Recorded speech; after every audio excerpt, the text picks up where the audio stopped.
Allora, la nostra avventura è nata perché è nata da una necessità perché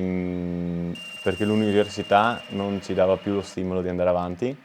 perché col Covid, rimanendo a casa, non trovavamo il giusto grip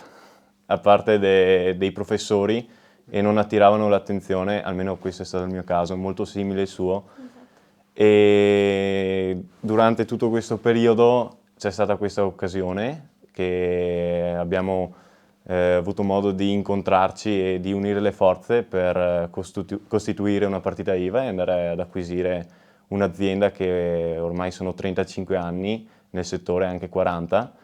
e nella costruzione appunto dei girarrosti, griglie e forni. Noi abbiamo approfittato un po' della situazione che ehm, ci era sfavorevole dal punto di vista degli studi e quindi trovando un'altra via abbiamo deciso di metterci in proprio e provare questa nuova avventura nel mondo del lavoro.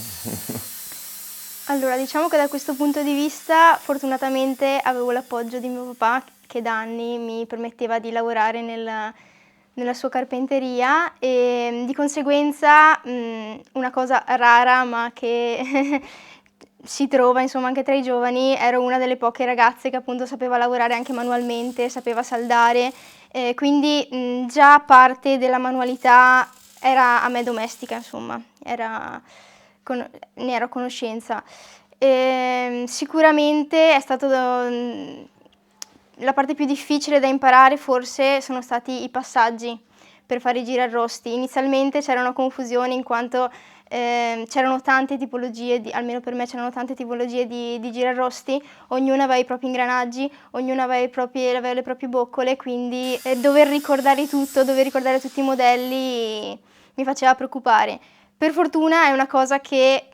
facendo si impara, quindi nel giro di poche settimane siamo riusciti ad apprendere e soprattutto a svolgere da sole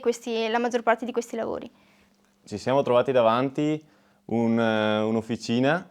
con i materiali appunto per la costruzione,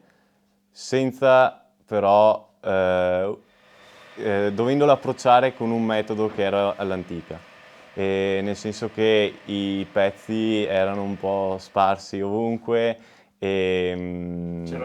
c'era del disordine, dovevamo mettere a posto e non dovevamo neanche stravolgere le cose, altrimenti non sapevamo più da dove prendere. Quindi mano a mano abbiamo messo a posto il reparto pratico, diciamo. Mentre in ufficio era solo da riallacciare i rapporti con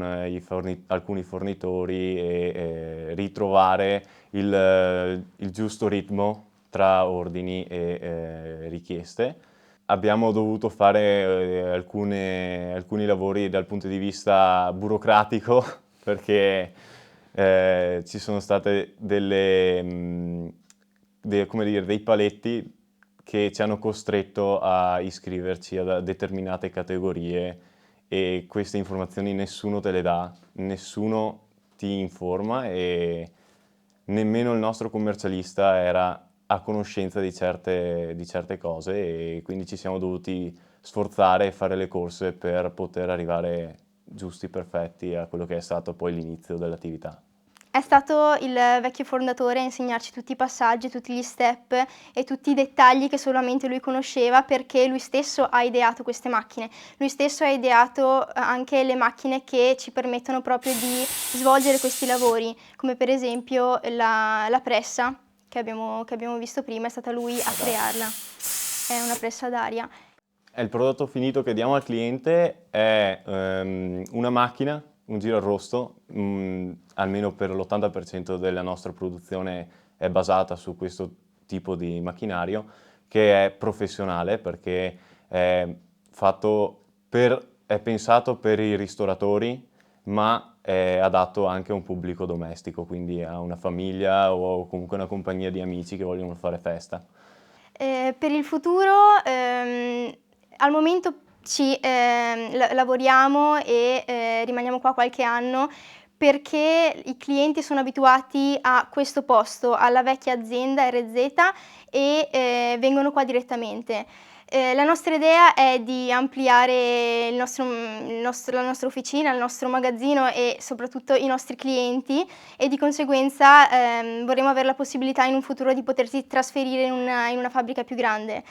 Per il futuro speriamo di poter ampliare anche questa tradizione che per adesso è tipica veneta, quindi dello spiedo, anche a altre regioni, all'estero addirittura, e quindi di avere un mercato sempre più grande che si fondi su una tradizione tipica veneta.